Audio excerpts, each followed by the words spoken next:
Ahí está. Muy buenas tardes, bienvenidos a esta clase. Estamos hoy en la semana 11, ya prácticamente terminando. Hoy es 9 de junio. Entonces vamos a comenzar con este ejercicio donde ustedes ya investigaron un poco sobre el fenómeno de refracción. Hablábamos sobre el comportamiento que tiene la luz al pasar de un medio a otro, que es ese cambio de dirección. Aquí estamos considerando dos puntos A y B, donde la luz va a viajar justo de A a B. Y vamos a ver cómo se comporta entonces este haz de luz. Estamos considerando aquí que la luz al pasar de un medio a otro, pues va a hacer este cambio de dirección. Bien, entonces vamos a suponer que B1 es la velocidad de la luz en el medio 1.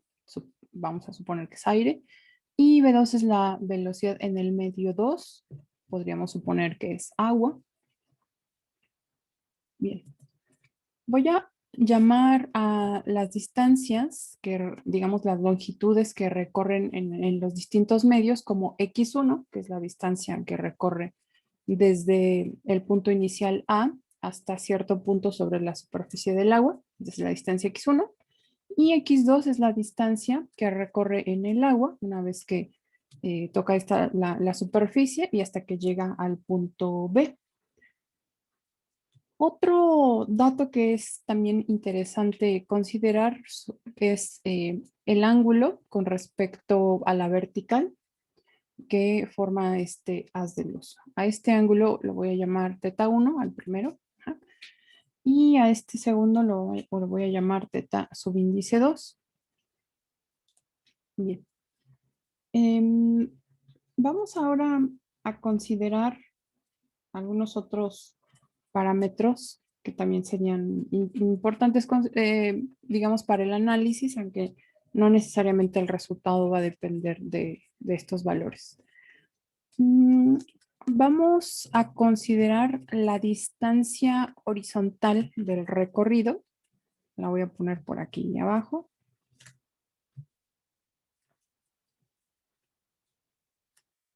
Entonces, la distancia horizontal pues, viene más o menos desde aquí. Es aproximar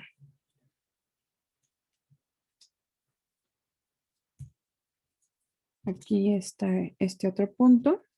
Y a esta distancia la voy a etiquetar, por ejemplo, con la letra alfa. Esta es una cantidad constante, no depende, pues solamente depende, digamos, del punto A y del punto B, pero es una constante. También voy a usar estas longitudes que son las alturas con respecto al plano de los puntos A y B. Les voy a llamar a esta distancia, por ejemplo, Y1. Ujú. Y lo haré también con el punto B. ¿Está? Esta distancia la voy a llamar Y2, por ejemplo. ¿Okay?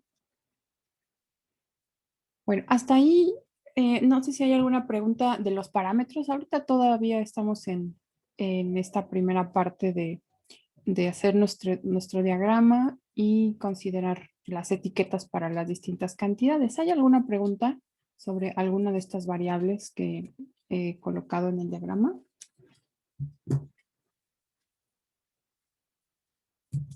¿No? Bien, vamos a agregar otro parámetro más. Este parámetro lo voy a llamar X. A ver dónde es mejor colocarlo. Bueno, voy a poner por aquí.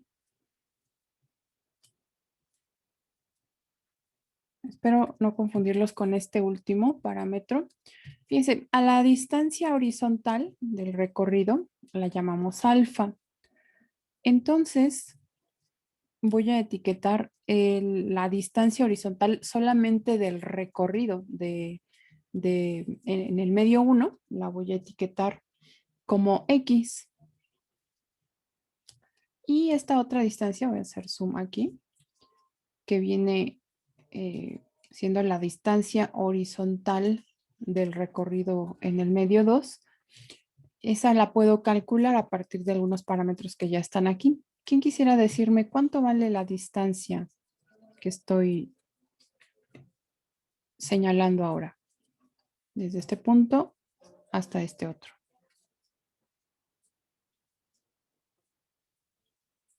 Sería alfa menos X. Alfa menos X, muy bien. Vamos a colocar acá alfa menos X. Esto es entonces alfa menos X. Muy bien. Muy bien. Bueno, ahora vamos a analizar lo siguiente. Vamos a analizar el tiempo recorrido desde el punto A hasta el punto B por este rayo de luz. ¿Ok? Y para ello, pues vamos a considerar que la velocidad de la luz es constante en cada uno de los medios, B1 y B2. Bien, entonces vamos a construir una función del tiempo. Vamos a describirla por aquí arriba para que sea un poco más fácil cuando lean las notas. Voy a colocar aquí. Esta será función del tiempo, que es el tiempo que tarda en viajar la luz desde A hasta B. ¿Okay? Entonces vamos a construir esa función que va a depender del tiempo. En principio usaremos la igualdad para, bueno, sabemos que cuando la velocidad de un móvil es constante, esa velocidad viene dada por el cociente de la distancia entre el tiempo que le ocupa. Y si de aquí nosotros despejamos el tiempo, entonces tenemos que el tiempo es el cociente de distancia entre velocidad. ¿Okay? Bueno, vamos a traducir esto a los tiempos de cada una de estas distancias x1 y x2. El tiempo total que le toma a la luz viajar desde el punto A hasta el punto B lo vamos a llamar t. Entonces, este tiempo está formado por dos tiempos. El primero es desde A hasta un punto, vamos a ponerlo aquí como referencia, le vamos a llamar a este punto C, por ejemplo. Entonces, el tiempo que toma la luz en viajar desde A hasta C, lo podemos escribir como la distancia que recorre, que en este caso es x1, entre la velocidad con la que viaja, que estamos suponiendo en este medio viaja con velocidad v1. Y este tiempo se va a sumar con el tiempo que recorra viajando por el agua. Entonces, este pues es el cociente de la distancia, que es x2, entre su velocidad en este medio, que es v2. Así que será x2 entre v2.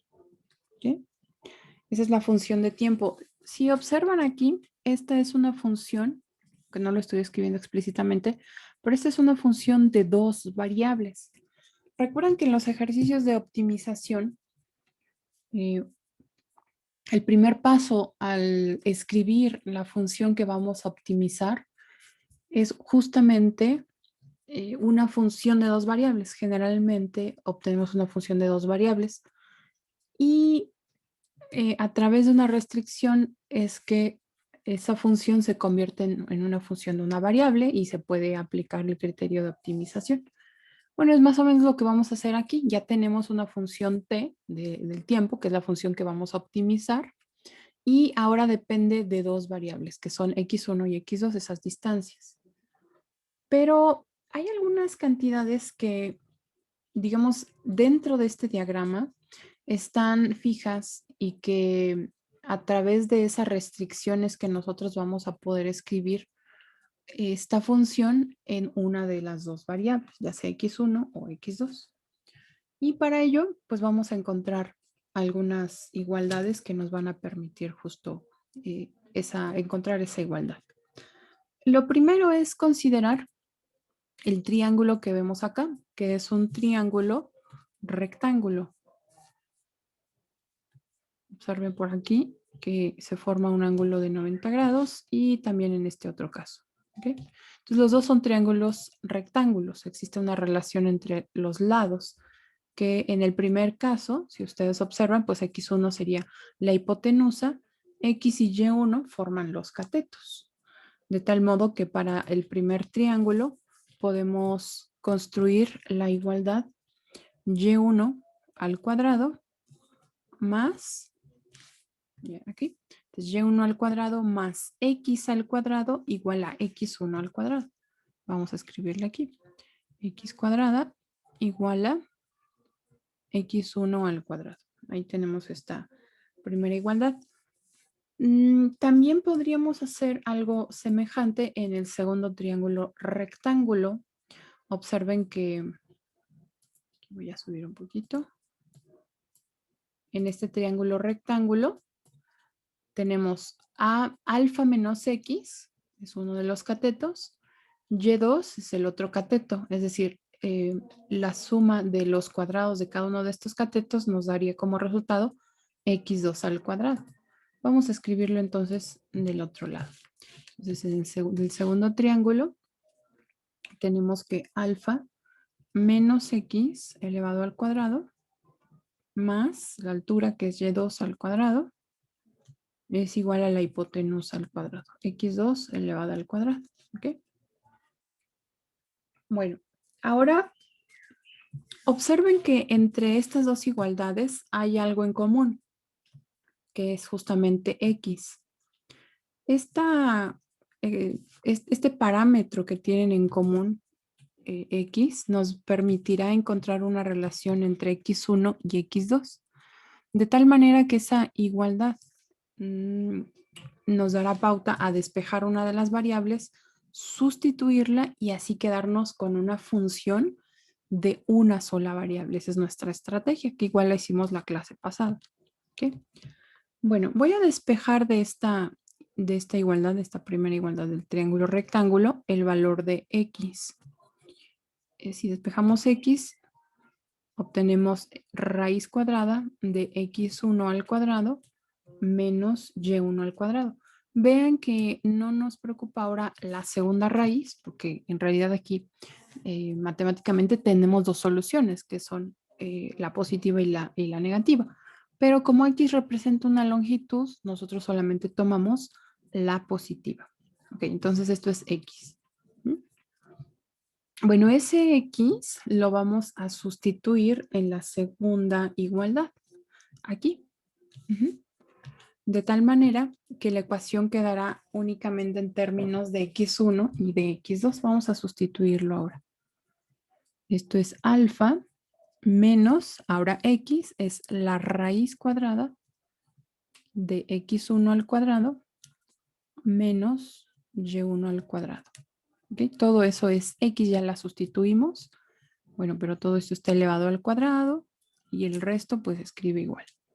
Más Y2 elevado al cuadrado igual a X2 al cuadrado. ¿De acuerdo? Ahora, de esta última igualdad voy a despejar X2. ¿Okay? Voy a colocar acá una indicación. Voy a poner acá despejando.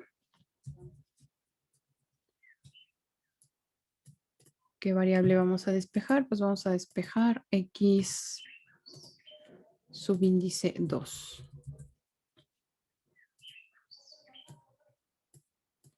Entonces, despejando X2.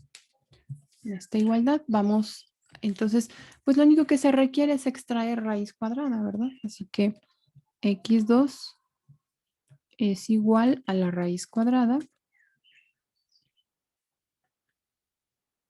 de toda esta cantidad, que es alfa menos raíz y todo lo demás.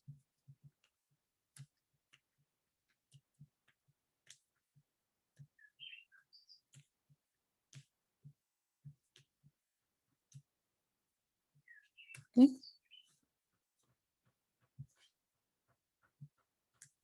Bien, pues ese es el valor de X2. Observen ¿qué hemos logrado hasta aquí? Tenemos ahora el valor de x2 en términos de x1. Los demás parámetros son constantes. Alfa y y1 y y2 también son constantes. Este punto que se encuentra aquí es el que, digamos, o sea, para dos puntos fijos A y B, este punto tendría que moverse de tal manera que, pues, a través de estas características de B1 y B2, logre coincidir o logre pasar este rayo a través del punto B. Entonces, estas alturas Y1, Y2 y alfa son constantes. Esas son fijas. Entonces, la única variable que se encuentra en esta expresión, pues es x1. Entonces, x2 depende de x1. Vean lo que hemos logrado. A través de esa restricción de los puntos que se encuentran fijos, construimos una ecuación, aquí ya tenemos la ecuación, que relaciona a x1 y a x2. Despejamos una de las dos variables, yo decidí despejar x2, y eso nos va a permitir sustituir el valor de x2 en la función de tiempo, de tal forma que el resultado será una función de una sola variable. Será una función de una sola variable, ¿de acuerdo? Bueno, pues el siguiente paso entonces es sustituir x2. Voy a hacer también un paréntesis acá para considerar algunas igualdades que van a ser de utilidad para lo que requiero. Voy a colocar B1 aquí. Recordemos que es la velocidad de la luz en el medio 1. Y en este rectángulo, bueno, voy a hacer aquí un rectángulo. Voy a considerar algunas igualdades que serán de gran ayuda. Por ejemplo, voy a obtener el seno del ángulo θ1. De acuerdo a lo que ya sabemos de la definición de las trigonométricas, ¿a qué equivale el seno de θ1? Aquí tenemos el ángulo θ1. ¿A qué equivale el seno de ese ángulo? De acuerdo a los parámetros que tenemos en la figura.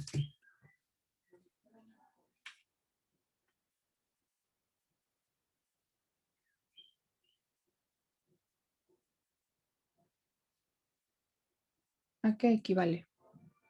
Seno de θ1.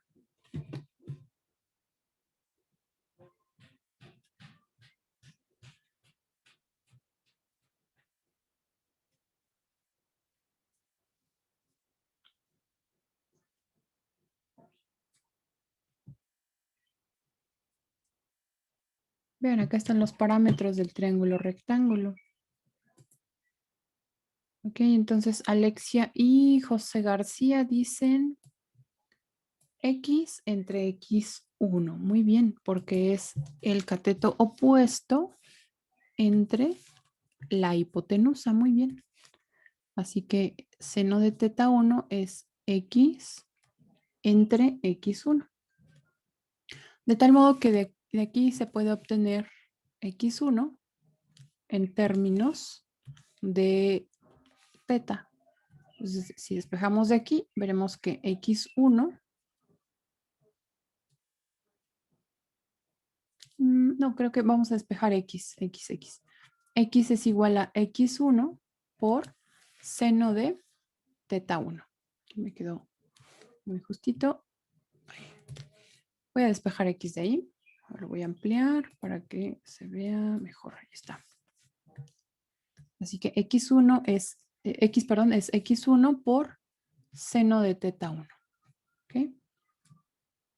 Bueno, de manera semejante vamos a encontrar el seno de θ2. Ahorita les muestro la figura. Seno de θ2. Seno de θ2, ¿a qué corresponde? Acá tenemos θ2. ¿A qué corresponde seno de θ2?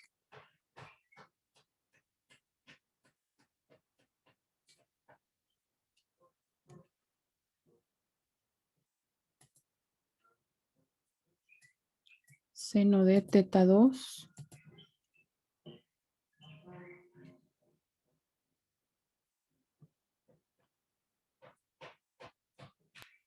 Ajá, adelante. Alfa menos X entre X2. Muy Porque sigue bien. opuesto.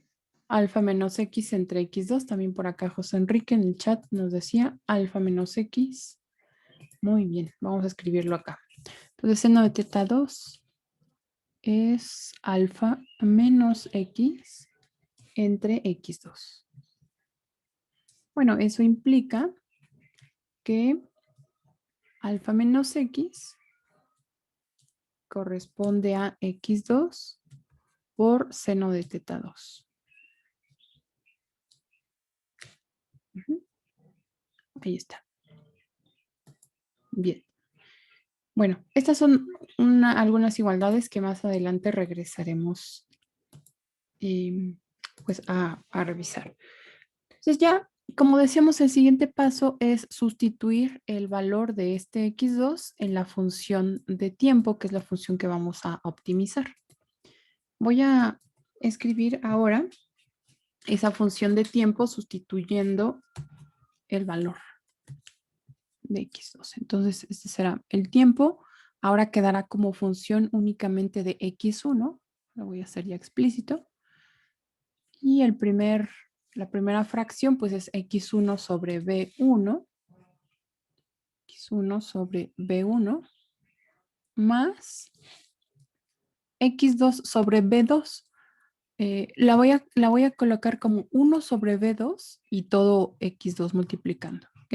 Es lo que haré a continuación. Entonces esto será 1 sobre b2 y todo el valor de x2 multiplicando. Todo este x2 lo voy a escribir acá. Entonces esto es la raíz cuadrada de alfa menos raíz cuadrada de x1 al cuadrado menos y1 al cuadrado más y2 al cuadrado. ¿Okay? Todo esto es justamente x2, ya está sustituido. Entonces, la función de tiempo, la función que describe el tiempo que le toma a la luz viajar desde el punto A hasta el punto B, está representada aquí y solamente depende de una de las dos variables, o bueno, ya con todas las consideraciones la transformamos en una función de una sola variable. Entonces vamos a optimizar a esta función con respecto a x1 y lo que vamos a hacer es, como antes, derivar e igualar a 0 para encontrar el número crítico. Entonces vamos a derivar. Vamos a derivar a t con respecto a x1. ¿Ok? Vamos a ir derivando. Entonces, ¿cuánto vale la derivada de x1 sobre b1 con respecto a x1?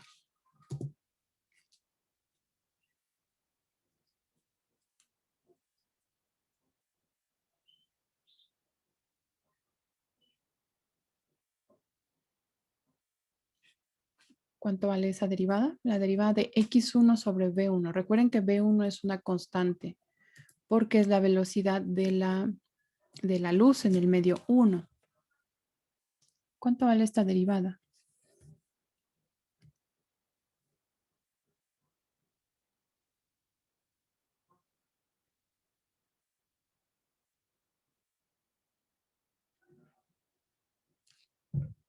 ¿Cuánto vale?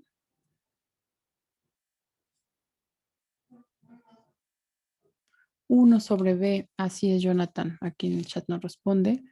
1 sobre b1, muy bien. También vamos a derivar la segunda parte, como b2 es una constante, la voy a escribir primero, 1 sobre b2. Ahora, pues toda esta raíz cuadrada, recordemos que tiene exponente 1/2. Entonces, derivar esta cantidad, pues corresponde a multiplicar por 1/2, que es el exponente que tiene. Después, toda esta misma cantidad quedará al exponente 1/2 menos 1, que es menos 1/2. Y esa cantidad, si la reescribimos de una vez en términos de exponente positivo, pues nos lleva a que toda la raíz cuadrada quedará en el denominador. ¿Okay? Entonces, estoy haciendo como que todo el primer paso, derivando, pero a la vez reescribiendo ya de una manera más conveniente.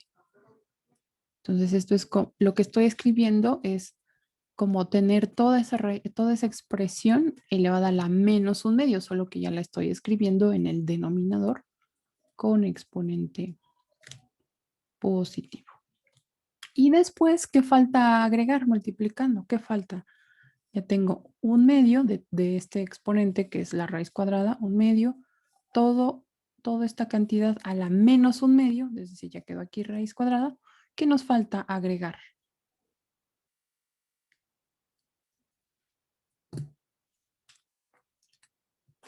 Lo pueden decir en palabras, no quiero la expresión matemática. ¿Qué nos falta agregar?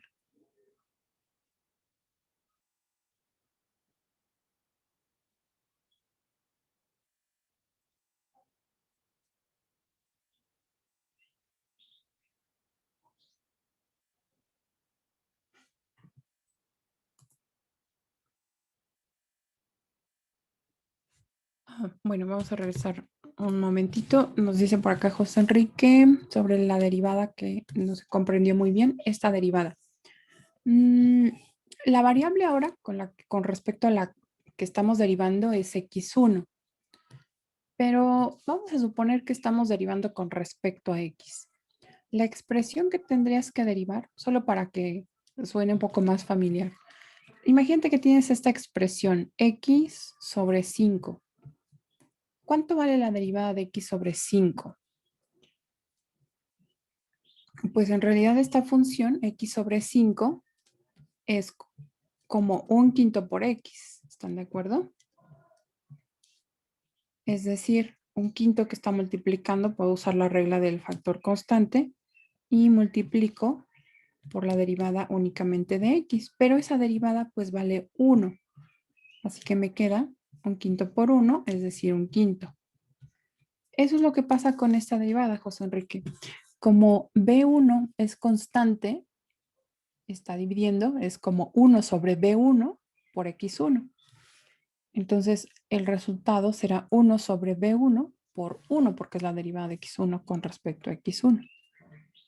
Y de ahí este resultado 1 sobre B1, como si fuera un quinto aquí, de esta constante que está dividiendo.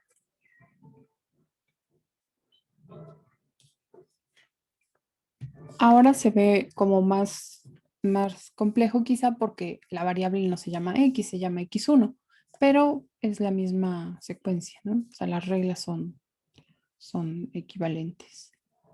No sé si quedó mejor, José Enrique. Sí, perfecto. Muy bien. Bueno, ahora, como decía, el siguiente paso, quisiera que alguien me describa cómo quedaría.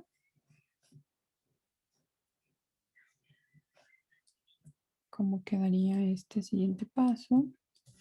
¿Qué tendría que escribir ahora? ¿Qué debo de agregar? ¿Lo pueden decir en palabras? ¿Qué es lo que me falta agregar?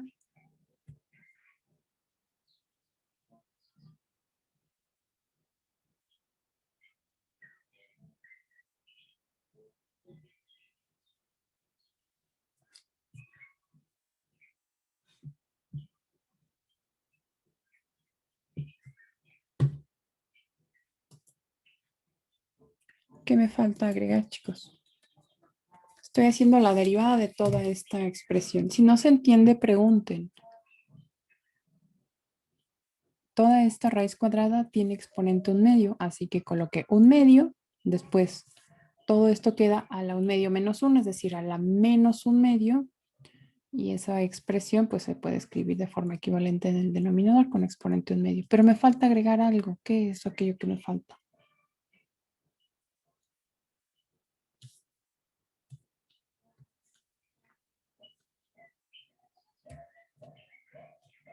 Uno. No, algo más extenso que 1. Me falta agregar toda la derivada del argumento. Así es, Alexia. Puedes poner el mensaje para todos para que vean tus respuestas, porque solo lo envías a mí, entonces yo solo puedo ver tu respuesta. Pero sí, tu respuesta es atinada. Es la derivada de todo el argumento, que es la derivada de toda esta cantidad. Y toda esta cantidad, pues la vamos a derivar entonces también con regla de la cadena. Vean que aquí hay un binomio al cuadrado. Así que esto es 2 por el mismo binomio, exactamente igual, sin cambiarle absolutamente nada, elevado al exponente 1. ¿No? Ya no es necesario que lo escriba porque es 2 menos 1. Pero debo agregar además la derivada otra vez de todo ese argumento, ¿verdad? La derivada de alfa es 0 porque alfa es una constante. Menos, aquí voy a multiplicar, menos la derivada de toda esta raíz cuadrada que estoy señalando. A ver si la alcanzan a ver. Toda esta raíz cuadrada la voy a escribir acá. ¿Ok? Así es que, pues esta raíz cuadrada tiene exponente 1/2, será menos 1/2 de la misma raíz cuadrada, bueno, de la misma cantidad, esta diferencia de cuadrados, elevada a la menos 1/2. Pero es lo mismo que hice abajo, la puedo escribir como raíz cuadrada en el denominador de x1 al cuadrado menos y1 al cuadrado. ¿Okay? Y además, debo agregar, fíjense, aquí estamos usando regla de la cadena como en el examen, que son varias veces que se usa regla de la cadena, entonces aquí está. Este 2 baja, todo este argumento queda a la 2 menos 1 y se multiplica por la derivada de todo el argumento, que es 0 menos 1/2 de este exponente de la raíz cuadrada, de toda esta cantidad a la menos 1/2, que está en el denominador, por la derivada de todo el argumento, que es 2x1, porque es x1 al cuadrado, entonces su derivada es 2x1, ¿de acuerdo?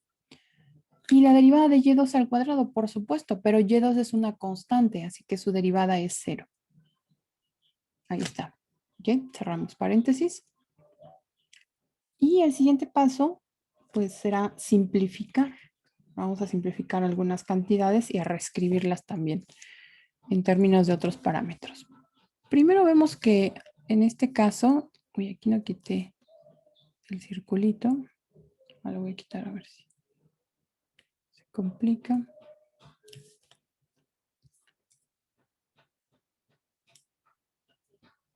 Bueno, primero vamos a ver algunos constantes. Por ejemplo, acá 2 multiplica, 2 divide, se puede simplificar. También acá 2 multiplica, 2 divide, se puede simplificar. Y recuerden que una vez que igualamos a, bueno, que obtenemos la derivada, igualamos a 0. ¿Ok? Bueno, eso lo vamos a hacer en un momento más. Vamos a ir reescribiendo esta cantidad de forma un poco más sencilla. Este menos 1 que observan aquí está multiplicando, lo puedo multiplicar hasta afuera. Esto es menos 1 sobre B2. Ahora vamos a escribir el resto. En el numerador puedo escribir pues toda una fracción.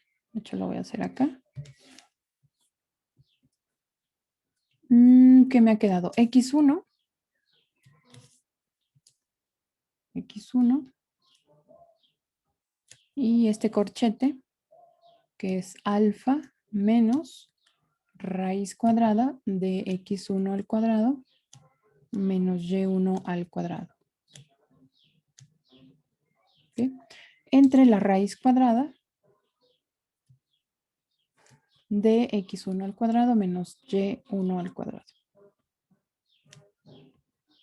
Todo lo escribí en una sola fracción. ¿Okay? Este producto lo escribí en una sola fracción. Aquí está. Y el denominador pues queda exactamente igual.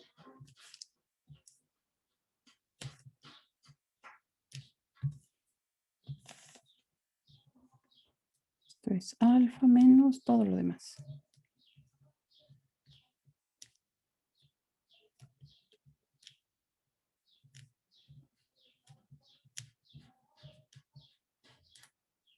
¿Okay?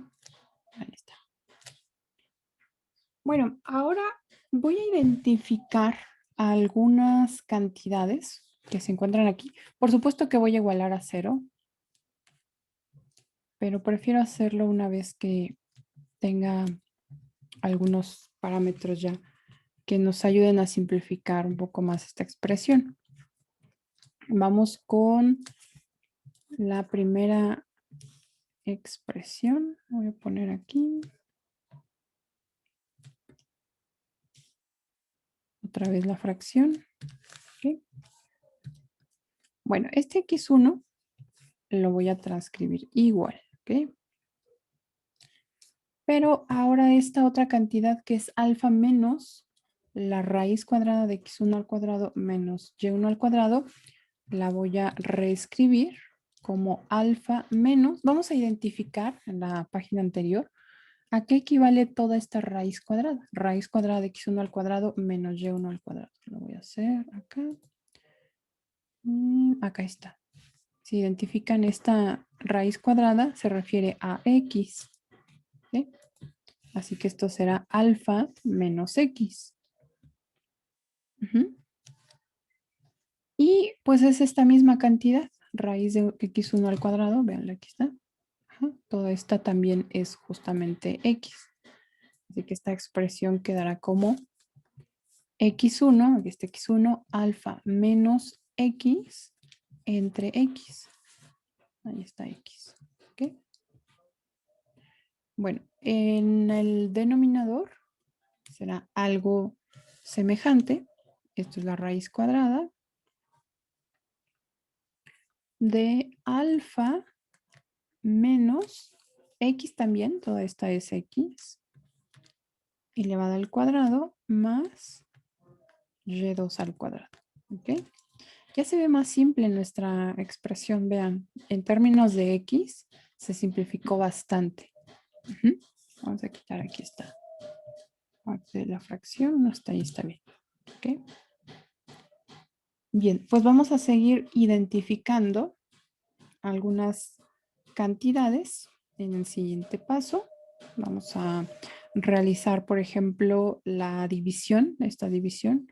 Podemos multiplicar extremo por extremo. Puedo colocar acá el denominador 1. Así, 1 aquí.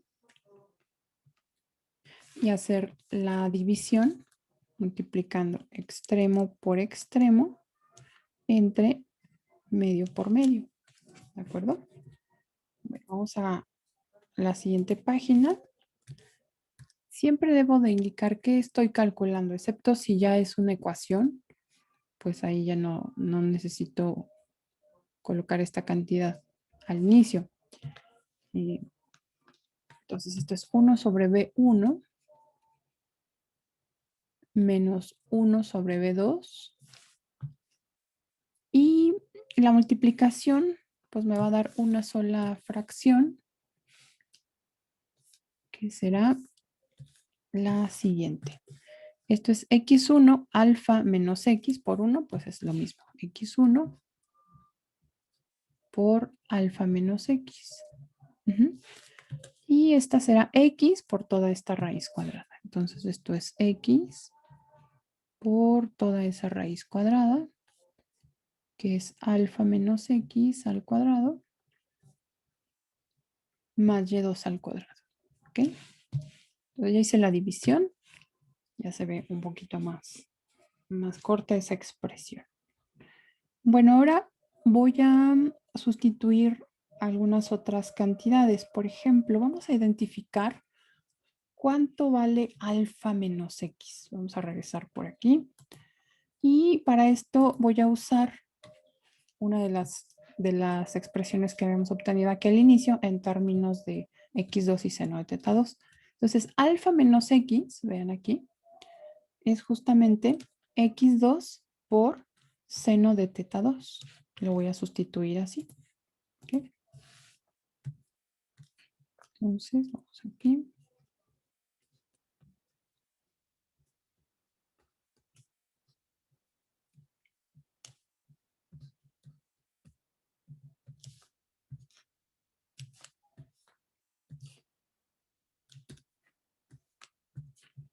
Voy a dejar x1 y en el lugar de alfa menos x2 colocaré x2 seno de teta 2.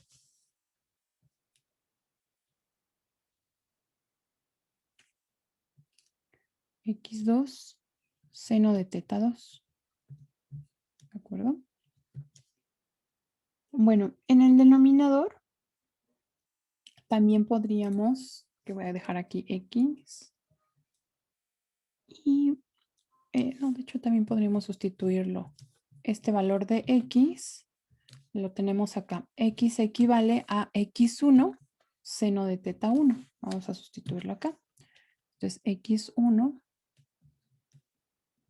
seno de teta 1. ¿Okay? Ya sustituí este x. Ahora me falta toda la raíz cuadrada. Esta raíz cuadrada, vamos a ver a qué equivale. Es alfa menos x al cuadrado más y2 al cuadrado. Vean, la tenemos aquí. Todo esto, que es el denominador alfa menos x cuadrada más y2 al cuadrado. Bueno, de hecho lo podemos ver desde aquí. Alfa menos x al cuadrado. Eso equivale a x2. Así que todo esto es justamente x2. ¿Ok? Todo esto que está aquí es justamente x2. Bueno, ahora ya pueden observar que hay algunas cantidades que se van a simplificar. Todo está multiplicando, así que x1 se puede simplificar con x1. x2 entre x2 es 1.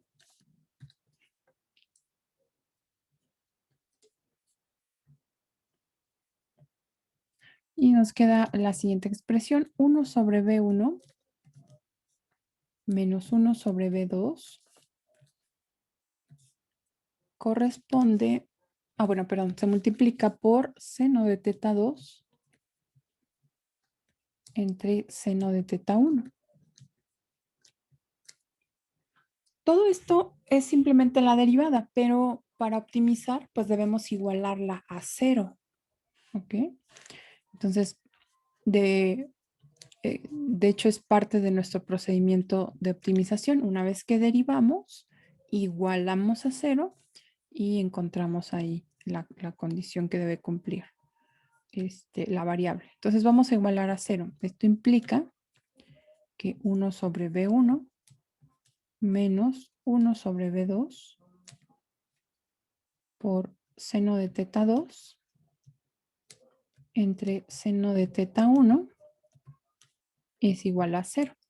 Bueno, vamos a escribir esta igualdad en la siguiente página y vamos a encontrar, vamos a llegar a una expresión que quizá la encontraron ahora en su investigación. Si alguien ya la identifica, me puede decir cuál es. Bueno, voy a reescribir esta igualdad como 1 sobre b1 igual a 1 sobre b2 por seno de teta 2 entre seno de teta 1. También podríamos escribir b2 sobre b1 igual a seno de teta 2 entre seno de teta 1. Y esto es equivalente. Es como la forma más estándar de encontrar este resultado, pero no necesariamente es el único. O sea, este que ya tenemos acá es igualmente válido. Pero bueno, voy a invertir las fracciones. Seno de teta 1 entre seno de teta 2 equivalen a b1 entre b2. Cuando nosotros igualamos a 0, entonces encontramos justamente el valor, digamos, de la variable que optimiza la función. Aunque no estuvimos tan interesados en encontrar el valor de x1, sino de una relación entre otros parámetros, estamos optimizando la función con esta condición. De la investigación que realizaron, ¿alguien identifica esta igualdad?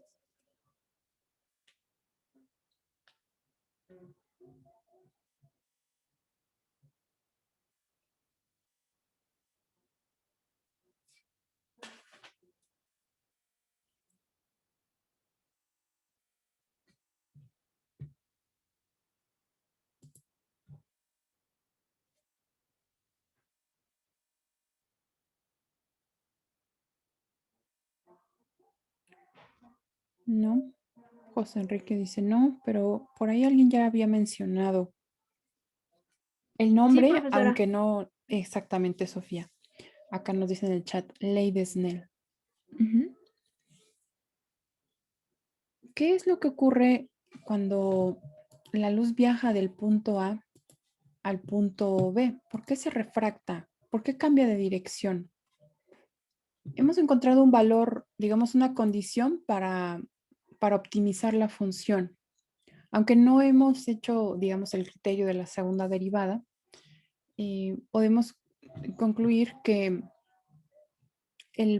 esta condición optimiza el, el- el tiempo desde A hasta B. Ajá. Y bueno, en realidad lo que ocurre es que el tiempo que le toma a la luz en viajar desde el punto A hasta el punto B es el tiempo mínimo. ¿Cuándo? Cuando se refracta. Ujú. Cambia la velocidad del medio, al pasar del medio 1 al medio 2. Y por ese cambio en la velocidad, para optimizar el tiempo, no va en línea recta. Tiene que cambiar de dirección para que el tiempo que ocupe desde A hasta B sea el mínimo. Y bueno, la ley de Snell pues nos dice cómo es que se relacionan los ángulos θ1 y θ2 al viajar, digamos, en estos dos medios. ¿Okay? Tendríamos que conocer, por supuesto, las velocidades en cada uno de los medios. No necesariamente tiene que ser aire y agua, podrían ser algunos otros medios. Podría ser, por ejemplo, vacío y aire, ¿no? O sea, las velocidades ligeramente, pero sí cambian.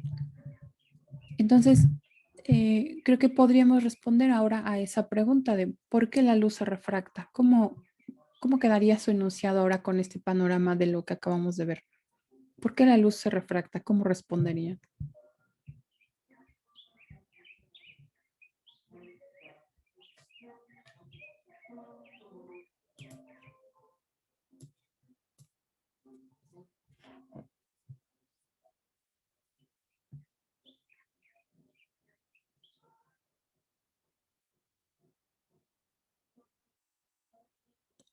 ¿Por qué al viajar desde el punto A hasta el punto B, la luz en estos dos medios diferentes tiene que cambiar de dirección?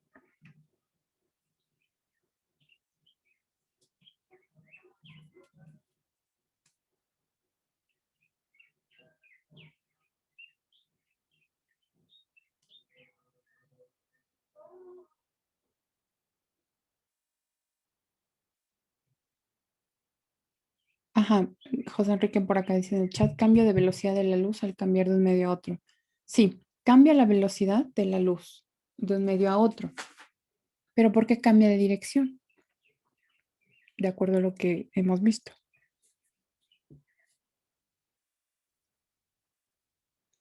¿Por qué no viajar de A a B así? En estos dos medios en donde tiene velocidades distintas.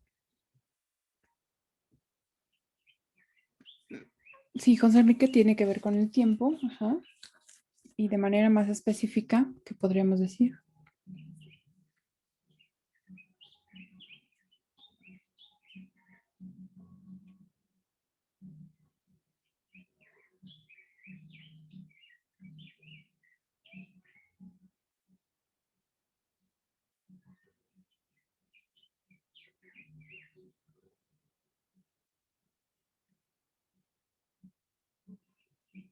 Adrián nos dice por el cambio de material en el que la luz se transporta.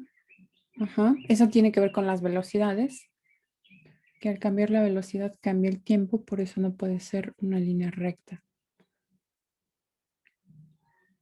Ujú. Ok. A ver, aporten más enunciados para concluir. Podríamos responder ya esa pregunta. Todo lo que dicen tiene que ver, o sea, el tiempo, el cambio de material, cambia la luz, cambia la velocidad de la luz.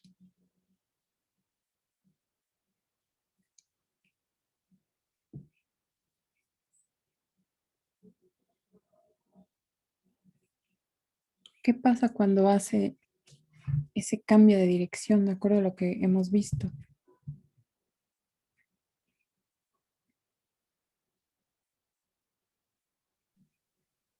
Podría ser que el viaje es más lento, por ejemplo, ahí que es aire a agua, que existen menos partículas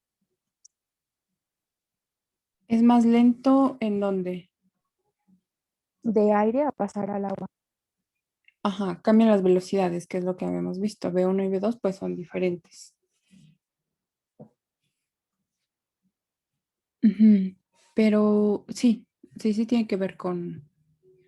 eh,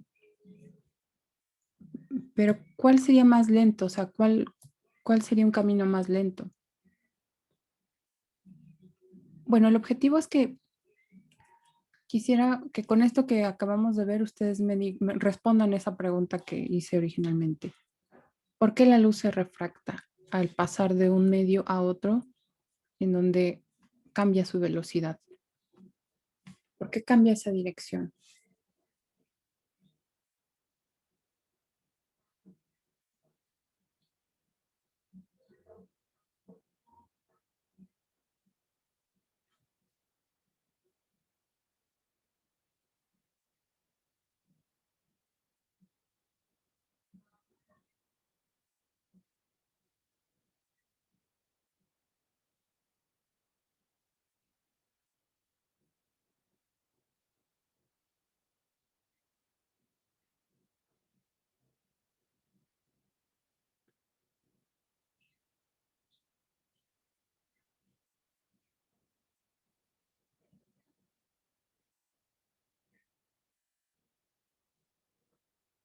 Dice Adrián, porque los materiales tienen diferentes índices de refracción, mismos que cambian la velocidad de la luz y por lo mismo su dirección.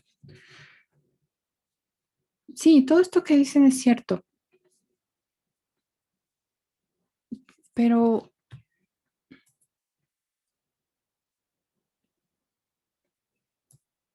lo que acabamos de ver responde a la pregunta. También Sofía dice, cambia según el ángulo de dirección. Sí, lo que acabamos de ver nos dice que la luz se refracta porque optimiza el tiempo. Optimiza el tiempo de viaje. No es cualquier ángulo, es el ángulo que le permite usar el menor tiempo posible, optimizar el tiempo.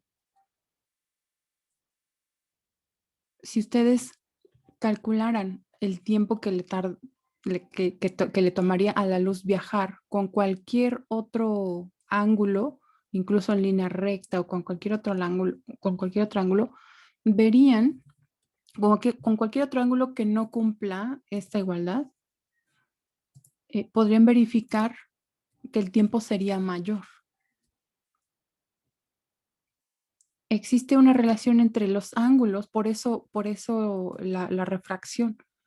Existe una relación entre los ángulos de tal manera que si se cumple esa relación entre los ángulos, la luz viajará en el menor tiempo posible. ¿Okay? Entonces, la naturaleza realmente está siempre optimizando y eso yo creo que es algo de lo que debemos aprender como seres humanos, ¿no? A optimizar pues, recursos, a optimizar lo que tenemos eh, a nuestro alrededor. Bien, pues este es un ejemplo que si bien no es, digamos, tan directo, es muy interesante porque vemos cómo el cálculo, ese cálculo que se construyó por grandes científicos desde la notación, digamos, desde la base matemática trigonométrica hasta la parte ya que tiene que ver con cálculo, que es las derivadas y todo el método de optimización, pues está ahí, está en la naturaleza y nos ayuda a entender algunos fenómenos de ella, ¿no? Este en particular, la refracción. Ujú. Y verlo desde otro punto de vista, ¿no? Y creo que, bueno, eso lo encontramos no solo en este fenómeno, sino pues en algunas otras, en algunos otros fenómenos que nos dan a entender que justamente la naturaleza está diseñada para eso, ¿no? Para optimizar, eh, llámese tiempo, recursos, etcétera. Bueno, pues voy a dejar este ejercicio hasta aquí.